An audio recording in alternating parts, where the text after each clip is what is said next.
Bonjour à tous. J'ai un peu cassé le programme qu'avaient établi les organisateurs du colloque en demandant à ce que les co-auteurs soient aussi ici pour présenter ce qui relève plus de leur spécialité. Alors on va décaler un petit peu le curseur par rapport à ce qui vient d'être dit pour observer un hiatus situé dans l'Holocène et plus précisément au cours du premier millénaire de notre ère. Ce hiatus concerne la disparition d'une formation politique, d'une culture élitaire, le royaume d'Aksum.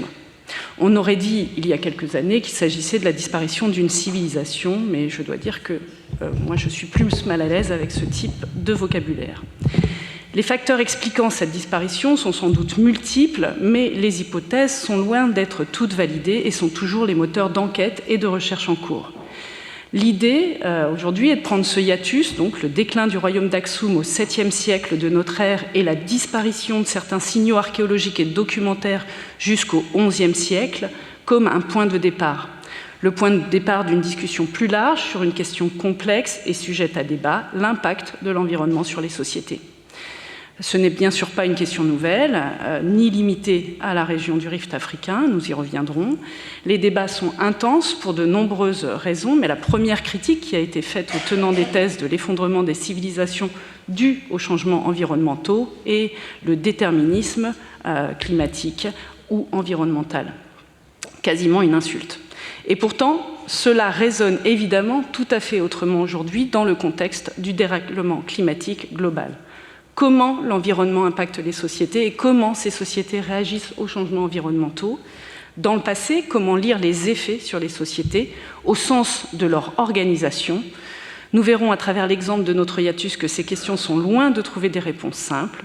Quelle échelle est la bonne, dans le temps, dans l'espace ?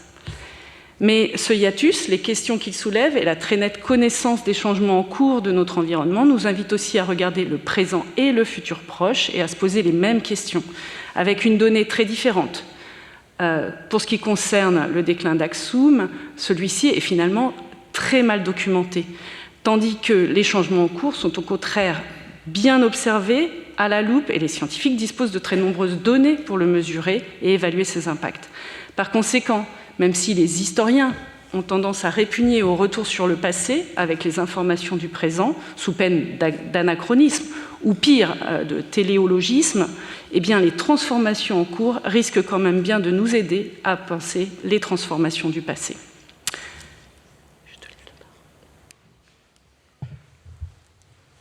Donc, pour revenir sur ces questions d'effondrement, alors d'effondrement civilisationnel, c'est quelque chose qui est devenu assez à la mode dans le milieu des années 2000, notamment avec l'apparition d'un ouvrage par Jared Diamond, qui avait d'ailleurs écrit un autre bouquin avant sur les raisons pourquoi certaines civilisations étaient censées l'emporter sur d'autres.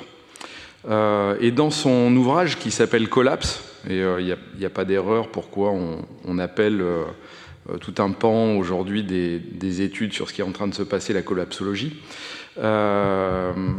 il détaille à partir de l'analyse de sociétés anciennes les raisons de ces effondrements. Alors il se base sur des sociétés assez différentes puisque il parle des populations de l'île de Pâques, il parle des Mayas, il parle également des Vikings du Groenland.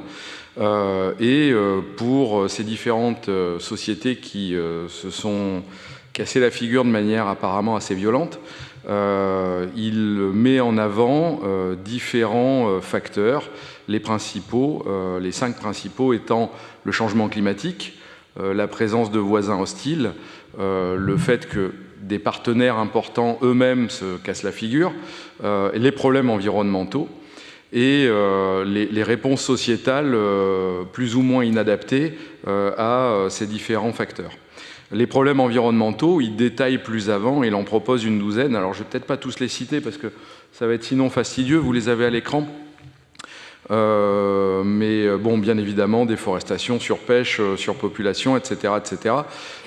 Et il en rajoute 4 pour la période actuelle et future, qui sont le changement climatique, la pollution, le manque d'énergie et la captation de la totalité de la capacité à produire de la nourriture par la végétation.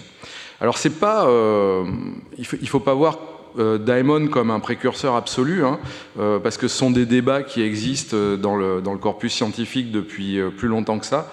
Peut-être tu y reviendras d'ailleurs, Marie-Laure, à propos d'Aksum.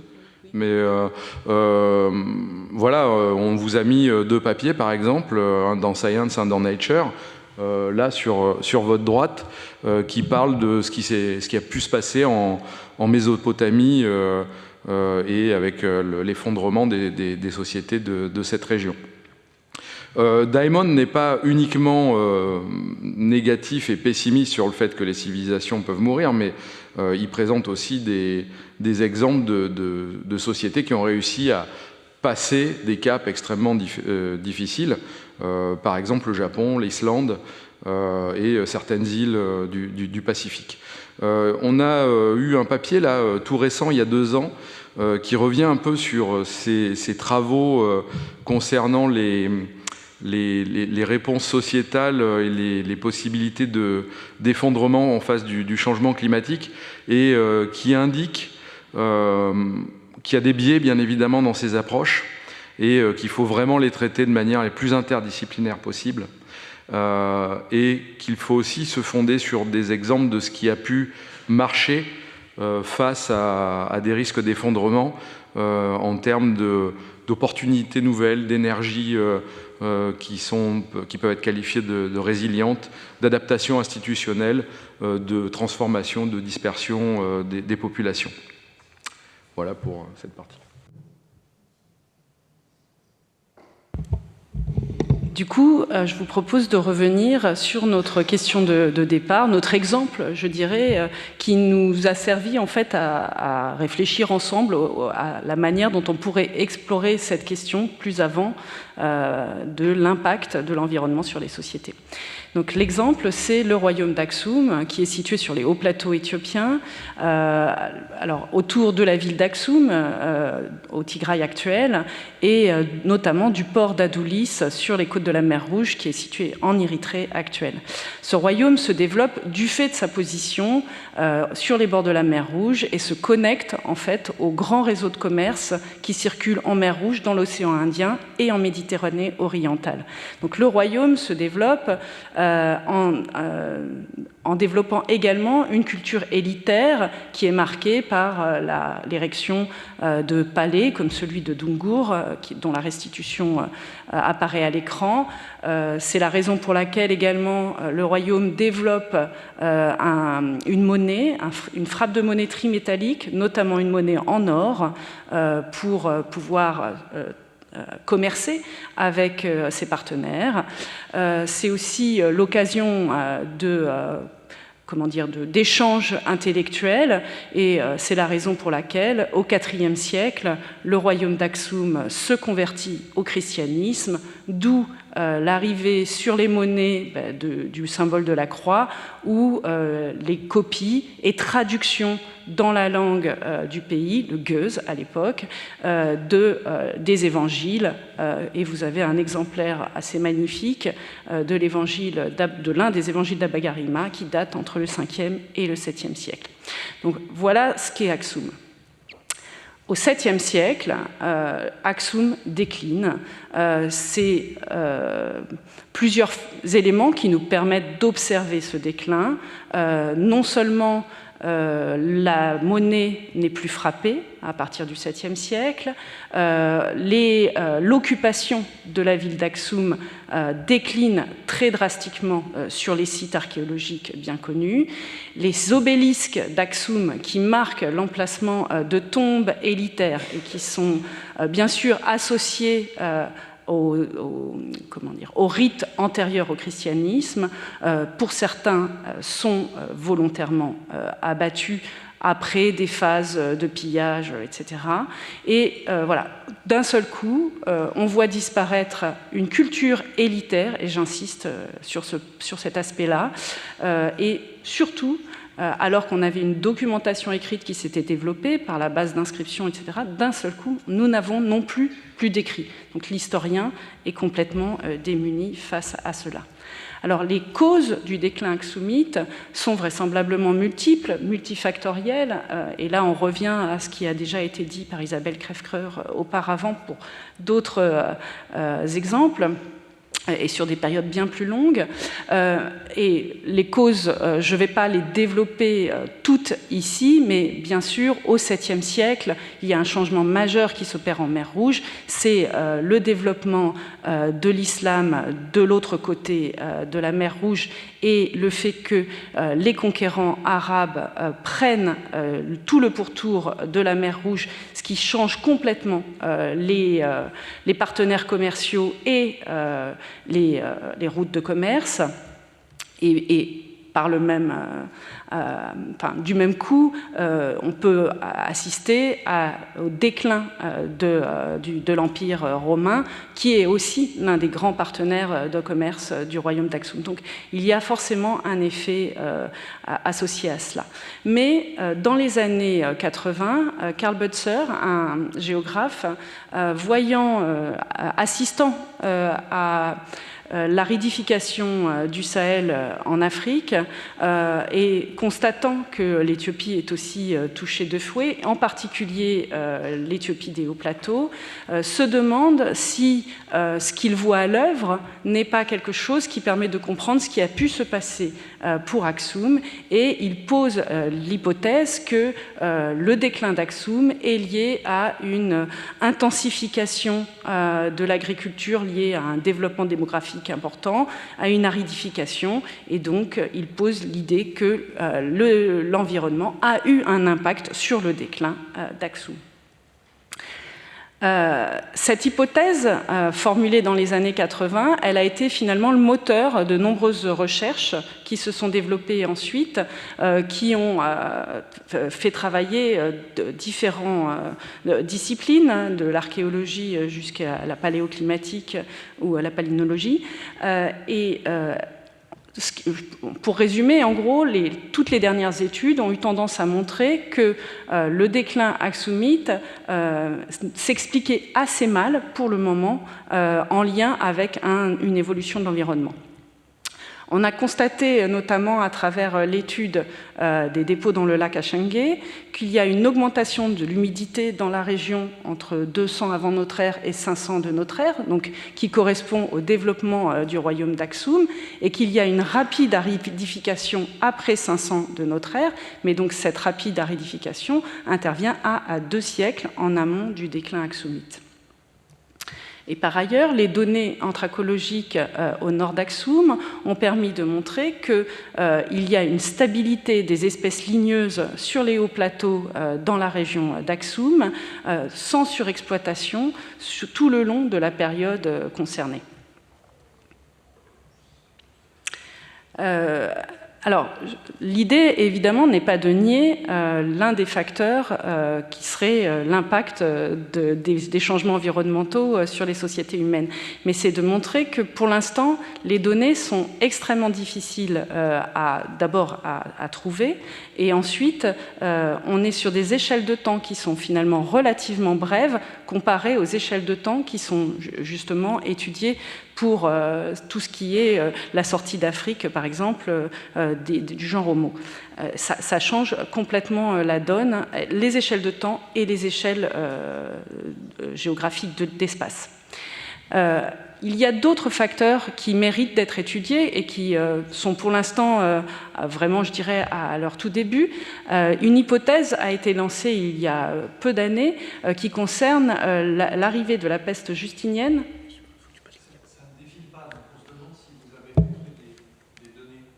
Oui, j'ai montré les données, pardon. J'ai fait sur mon écran et je n'ai pas fait sur le... J'en suis où? Oui. Voilà, le lac Achengué et les espèces ligneuses. Pardon.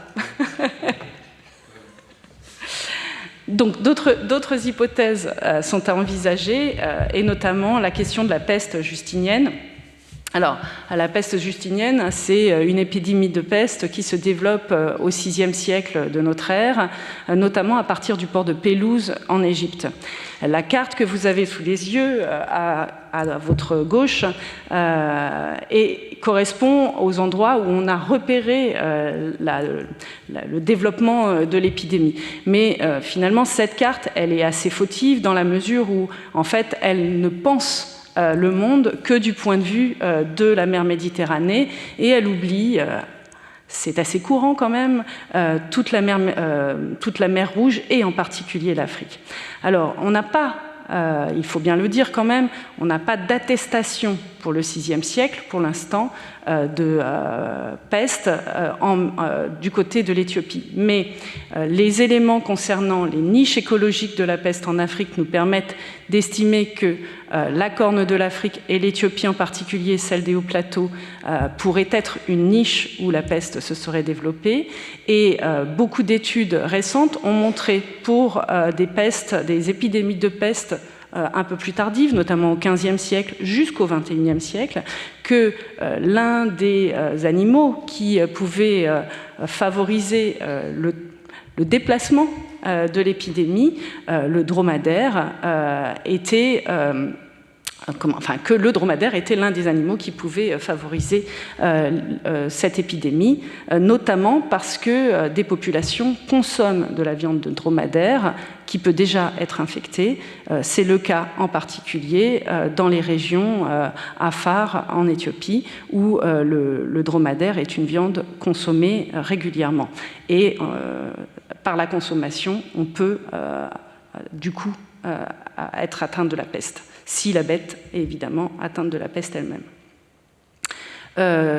Alors, on a peut-être moyen d'avancer dans les études sur la peste, et là je laisse la parole à Jean-Renaud.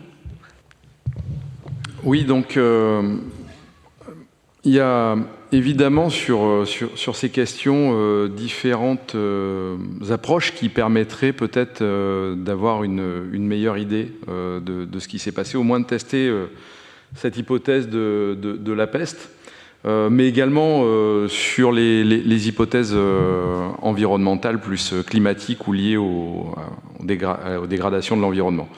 En tout cas, en ce qui concerne l'aspect peste, une première approche pourrait être génomique, archéogénomique, c'est-à-dire la recherche d'ADN anciens qui peuvent témoigner de cette infection par la peste, et en particulier dans le matériel osseux des personnes qui ont vécu à cette époque. Donc la recherche du germe de la peste par ce biais-là, Yersinia pestis.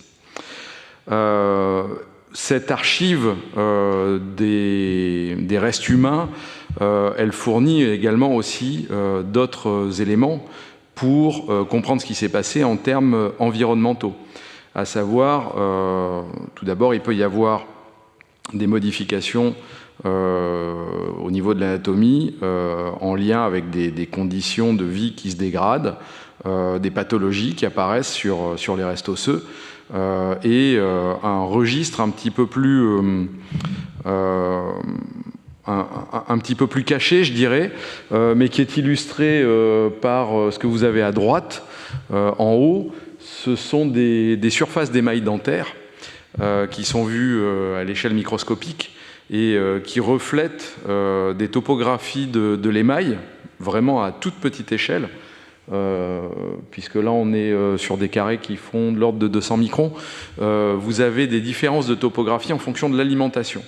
Et ces différences, ces textures de l'émail peuvent être retranscrites en termes de type d'aliments qui ont été consommés par les individus. Alors donc évidemment ça peut s'appliquer aux humains, dont on retrouve les restes, mais également à leurs animaux. Et puis en dessous, vous avez une illustration. Alors ça a l'air un petit peu compliqué comme ça, mais c'est pas sur une dent humaine, c'est sur une dent d'hippopotame. Mais vous avez l'illustration de l'enregistrement isotopique en isotope stable. Ne vous inquiétez pas, ça n'est pas radioactif. Du carbone et de l'oxygène. Et le carbone, on sait qu'il est lié à les isotopes, la représentation des isotopes stables dans les plantes est liée au type de photosynthèse, donc on peut voir des variations dans le type de plantes qui ont été consommées. L'oxygène, quant à lui, traduit des rapports un peu plus compliqués avec les niveaux d'aridité, mais en tout cas ce sont des éléments qui varient dans le temps, au fil des saisons, et donc on peut voir une altération de cycle ou une transformation de cycles saisonniers dans l'alimentation qui peuvent traduire des problèmes de ressources alimentaires.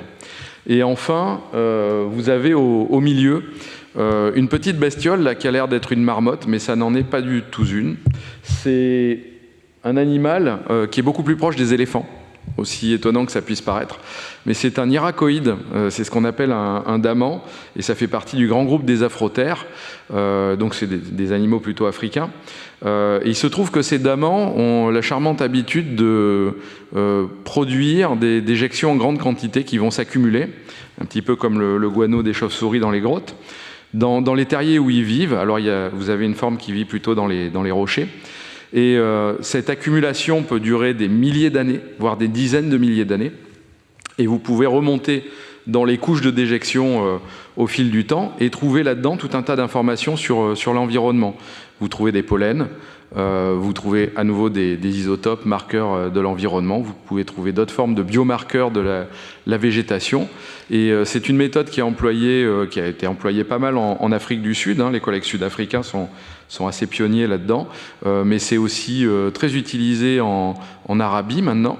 Je ne crois pas que ce soit utilisé dans les régions qui nous intéressent plus particulièrement dans le Rift, mais il se trouve que par exemple le Tigré, le nord de l'Éthiopie, vous avez des populations de damans qui sont importantes. Donc on pourrait exploiter ces archives qui pour l'instant ont été négligées. Oui, alors quand on a préparé la présentation, on s'est rendu compte en discutant avec Marie-Laure et Jean-Renaud que finalement les incertitudes qu'on a sur les liens entre changements environnementaux et changements sociétaux dans le passé, qui sont liés à des problèmes de méthode, des problèmes de datation, des problèmes de compréhension aussi, ils font écho à ce qui se passe maintenant et finalement par la raison, la raison est qu'on vit dans une période où on a un changement qui est très très bien documenté et on a les moyens d'en quantifier les conséquences. Donc on s'est dit que c'était intéressant de mettre en relation les deux temporalités que sont les changements passés et les changements actuels et futurs. Je vais le faire peut-être très rapidement parce qu'on a déjà explosé notre temps de parole, mais on pourra y revenir lors de la table ronde. Je ne suis pas spécialiste du changement climatique anthropique. Par contre, j'aime l'idée de transmettre des données scientifiques au public, et donc c'est mon simple rôle ici. Et donc la première source qui est importante et disponible à tous pour documenter les impacts du changement climatique d'origine anthropique sur les sociétés, c'est le rapport du groupe 2 du GIEC qui a été publié l'année dernière. Donc c'est ce rapport que vous trouvez en ligne en 3 clics. Et ce qu'on voit en fait quand on regarde le sommaire de ce rapport, c'est qu'en fait on a 3000 pages qui déclinent continent par continent les changements physiques liés au changement climatique et son impact sur les sociétés.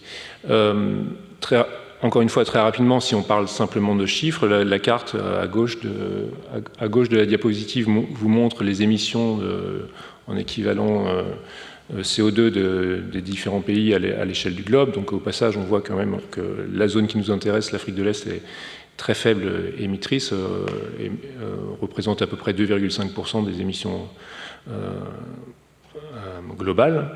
Et puis à droite, c'est des chiffres beaucoup plus froids et que je trouve terrifiants, qui sont ceux de la mesure de la concentration en dioxyde de carbone dans l'atmosphère, donc qui est réalisée par spectrométrie à Mauna Loa, donc à Hawaï, depuis les années 60, où on voit qu'on a cette croissance avec un cycle saisonnier, mais une croissance qui semble inéluctable vers des concentrations.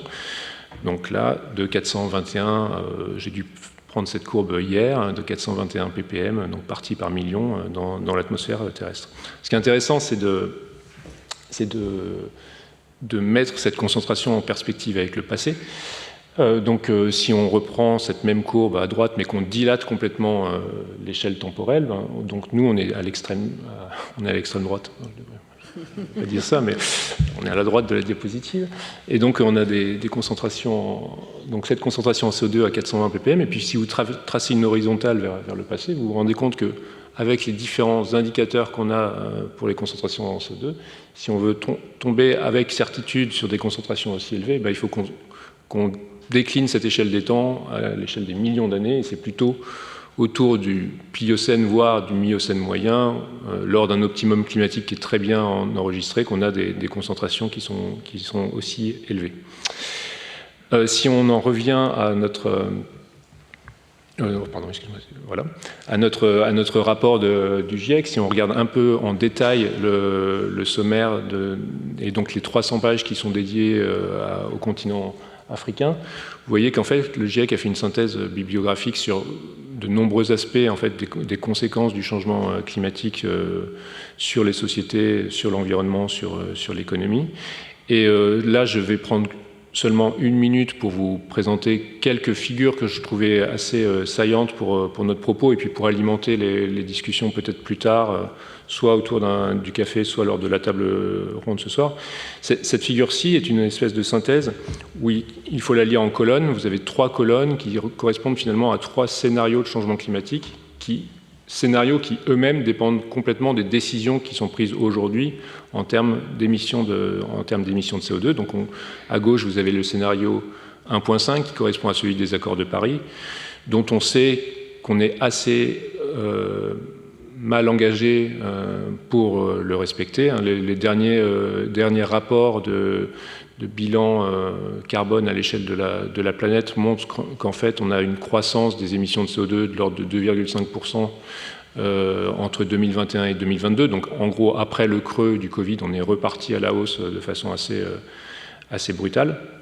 Et on n'a que quelques centaines de gigatonnes de carbone comme patrimoine pour respecter cet accord-là. Et puis, donc, si vous allez vers le milieu et vers la droite, vous avez les scénarios à 2 et puis à 3 degrés de réchauffement. Et donc, ces cartes vous indiquent, sur le continent africain, les conséquences les projections des modèles de climat en termes de quelques variables physiques, donc, et leurs incertitudes aussi. Donc, en fait, en résumé très bref, en termes de température, on est certain des changements et de capacité, enfin de ce qui va se passer en termes de réchauffement à la surface du continent africain sur les scénarios. Sur les précipitations, c'est plus incertain, parce que les modèles peuvent diverger. Le signal qui ressort quand même des nombreuses simulations numériques du climat sous ces scénarios de changement climatique, c'est qu'on a une augmentation de la variabilité des précipitations, ce qui implique des augmentations des extrêmes, soit de sécheresse, soit de précipitations extrêmes. Par contre, sur le signal moyen de la précipitation, c'est beaucoup moins clair et c'est pas clair du tout sur l'Afrique de l'Est. La diapo suivante. Alors celle-ci, j'y passe seulement 2 secondes. C'est une autre façon de voir par région les risques liés au changement climatique sur les populations. La taille des triangles et leur orientation vous indiquent si vous avez une augmentation alors leur orientation vous indique une augmentation ou une baisse des différents facteurs, et la taille des triangles vous indique l'incertitude. Donc plus le triangle est gros, plus on est certain de ces changements.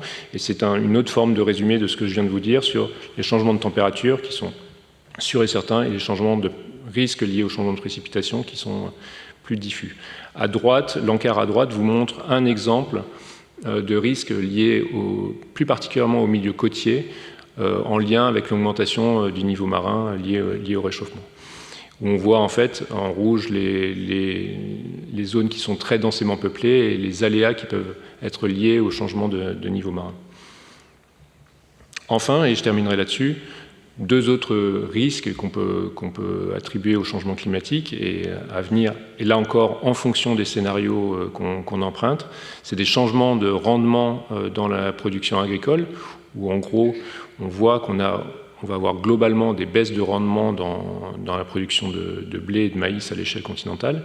Et puis les 2 cartes en bas vous montrent en fait le nombre de de jours et le changement de nombre de jours où on passe au-dessus de seuil thermique tolérable pour les cheptels, à l'échelle, encore une fois, continentale. Vous voyez que dans un scénario où on arrive à modérer le changement climatique, cette augmentation reste assez faible. Mais par contre, un scénario à 3 degrés, là, on commence à avoir des sérieux problèmes parce qu'on augmente près de 30, 40, 50% le nombre de jours pour lesquels le cheptel ne pourra pas être capable de survivre. Et j'en resterai sur cette diapositive. Merci. Et comme on est en retard, on s'arrête là.